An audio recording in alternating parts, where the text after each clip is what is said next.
Alright, what's going on, people? You already know what's going on. You know who it is. It's your boy Muscleman Marcus, and today we are currently in Charlotte, North Carolina.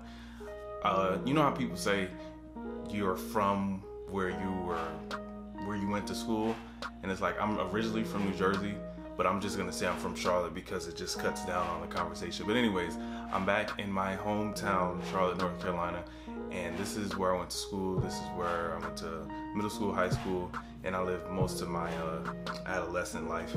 And I used to live in Greensboro, North Carolina, and now I'm here until, I guess. And so we're gonna be here for the remainder of the prep. No, that doesn't make any sense. We just gonna be here. And so now I'm like in like the Pineville, Matthews, like Huntersville kind of area, if that makes any sense, if any of you guys are familiar with the area. But anyways, today we are going to look for a new gym, because Charlotte's pretty big. The area's huge, and it's a lot of different gyms, but a lot of them are expensive for no reason and don't necessarily have the things that I need, and a lot of this stuff is like overkill and I don't need it. So just find that right balance of what I can use to train and maximize everything. So I'm gonna go check out this gym. I think it's called Empire Strength. It's like 15 minutes away, so that's not too bad. And then I guess I'm gonna try to get into the habit of starting off videos with some type of informational content or something I find useful in my training. And today I'll talk about rest days. So a lot of people, especially the bros, a lot of people don't believe in rest days, and for some odd reason I don't know why. And no, I do know why, because at first when I started, it was like, go hard or go home. If you ain't going in, you don't mean nothing. You gotta go hard every day. And I understand, I respect that mentality, because everybody's trying to make gains, everybody's trying to get better, but your body needs to recover and repair itself. And to me, recovery is one of the most important parts of training. Like, if you can't train the next day, especially if you're like training the same body part, like if you can't recover from squat day 1 and you got squat day 2 tomorrow, it's like there's no point, you know what I'm saying? So we want to be able to train back to back to back without frying our CNSs, and eventually, without having rest days and you keep going hard like that, you'll get hurt, and nobody wants to go to Snap City.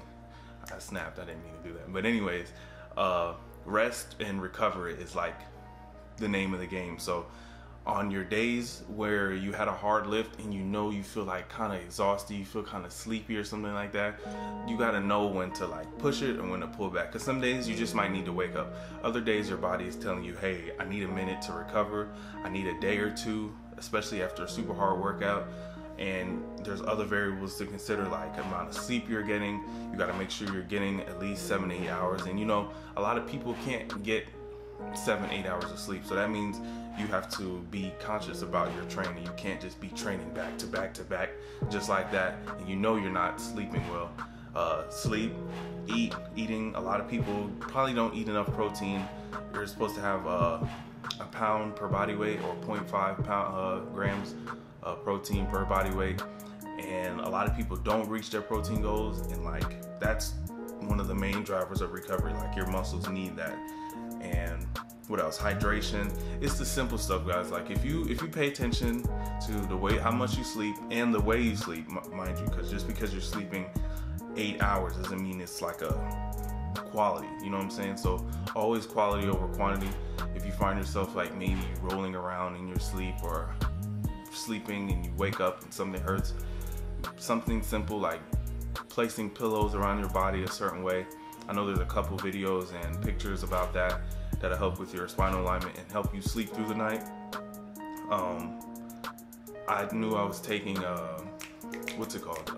melatonin, and melatonin knocked me right out, helped me sleep all the way through the night, because I know a lot of people might not be sleeping through the night.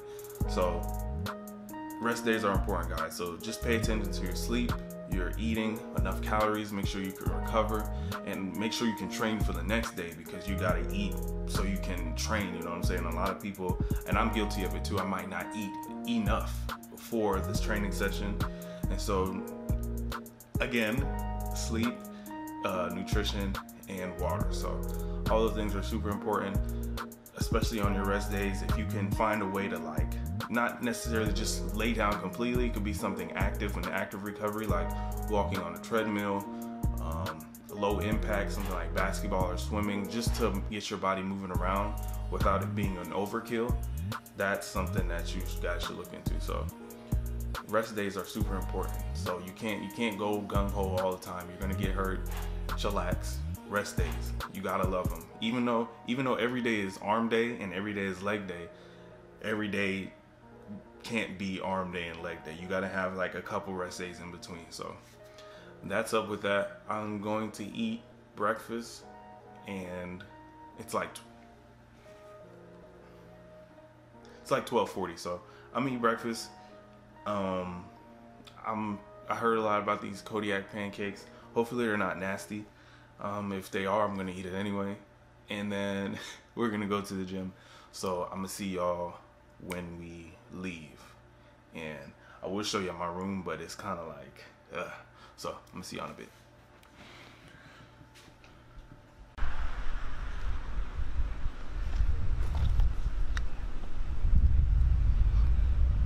This is where we at, guys.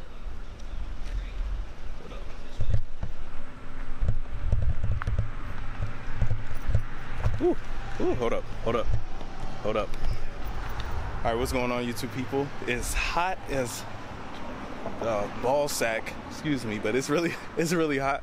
But right now, I'm about to show you guys my new gym that I'm going to be training at for the remaining of my time here, however long that may be. It's a great gym. The manager's cool. It's 24 hours. Come on, just come in the side. Come on, I'm gonna show y'all as soon as we walk in. All right, so it's like a gym's gym. Like everything is hot, and there's no AC. It's like, look what we got going on. Give y'all the quick tour. Reverse hyper, pitch shark, not a pitch shark, squat machine, lying hamstring / leg extension, lat pull down. It's not like your average, your basic gym. It's like strictly strength. This is what we got going on.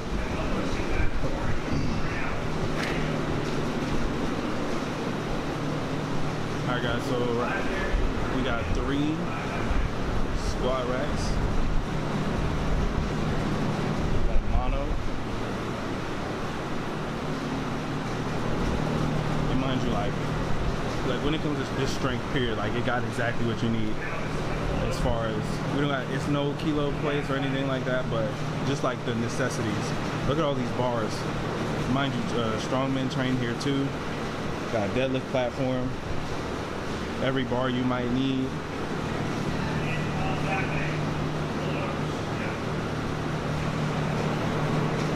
We got bench, fat pad. We got deadlift platforms. We got manager.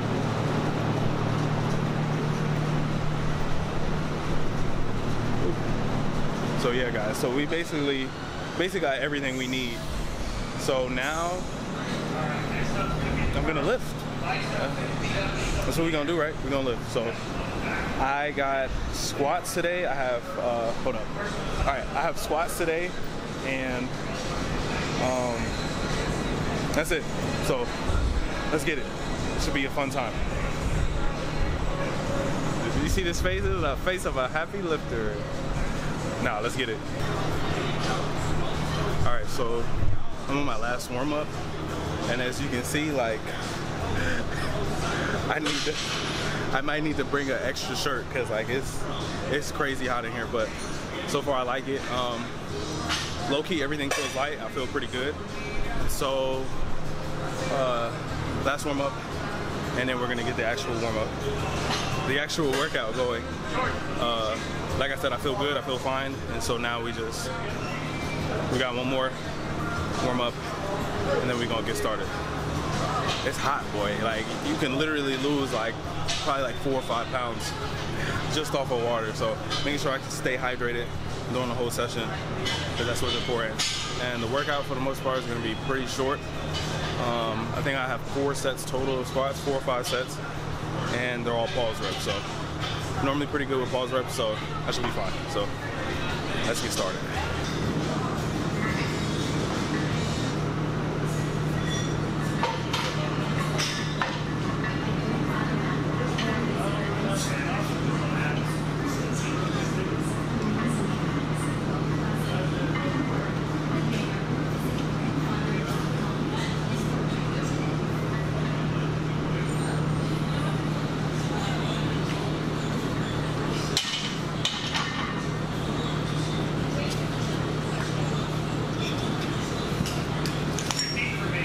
Going on, YouTube people, I'm back at it again.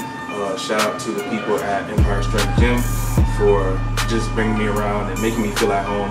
Today I had pause squats, and ironically they had a 55-pound bar, and so what I ended up doing today was working up to a pause set of 5, and I ended up using 535. So in all reality I used 545 for my top working set, and actually it didn't go too bad. I'm gonna give the squatting and flats a chance, because before I was using ollies and it would, if I got out of position just a little bit, it would pitch me forward a little bit too much.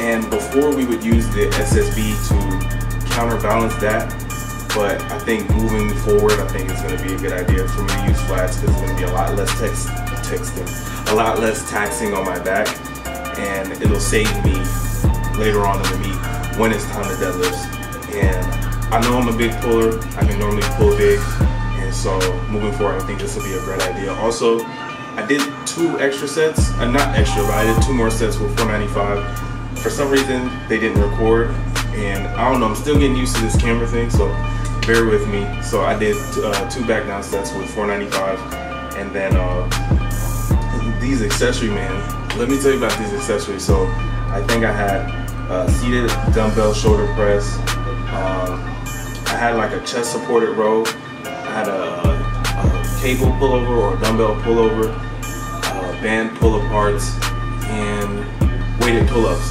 And the goal and the purpose of all this was really to hit my back, and then also something that we take into account is the following training day. So of course there's going to be an element of fatigue when we lift and when we're training, and so the goal is to try to like tax my back just a little bit so that I can kind of carry that as we move forward, because my back has been like kind of the deciding factor when it comes to getting and missing and making lifts. And so I think moving forward, as long as I keep doing my accessories, because a lot of people, I ain't gonna lie, I can't be the only one that doesn't, they do the accessories sometimes, and sometimes I just don't. I'll be like, yo Ryan, I ain't doing my accessories today, and like I don't feel bad. I feel bad because I know that's the reason why my lifts are lagging just a little bit, because you know we're gaining strength in the big 3, but we should also be trying to gain strength in the smaller muscles, because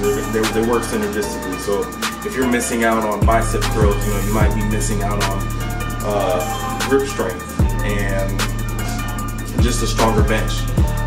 I noticed that for example, I noticed when I didn't train the bicep curls as often and I stopped doing them, bench started feeling really weird in my arms, especially my bicep. I felt like they were weak, and I feel like for the amount of weight that I was handling, your biceps need to be strong, because everybody thinks triceps, but like you just want a big arm, period. You don't want to focus on one more than the other. You just want to have that full package, and that's where the accessories come in, guys. So make sure you do your accessories, because one, they should be overloaded and progressed as your training goes, and the accessories help with injury prevention, because if a muscle, if they can't work together and they can't handle the total load or the weight, then it's like kind of pointless. So do your accessories, they keep you healthy, they help you get strong, and a lot of y'all probably have like lagging body parts, a lot of lagging weaknesses, because one side might be stronger than the other, and that's where your accessories come in. So if you're not doing accessories, you should go ahead and hop on that. But shout out to oh yeah, these kettlebell windmills. Kettlebell windmills is kind of weird. On my left side, it's really hard to do. I ideally you want to it's like a teeter-totter type deal, and you want to keep your legs straight, but on the left side I cannot keep my legs straight, so that just goes to show that there's something wrong with not only my flexibility, but my core strength. Oh yeah, speaking of core strength, I did suitcase walks, and I did waiter carries, which are arms straight out, locked out.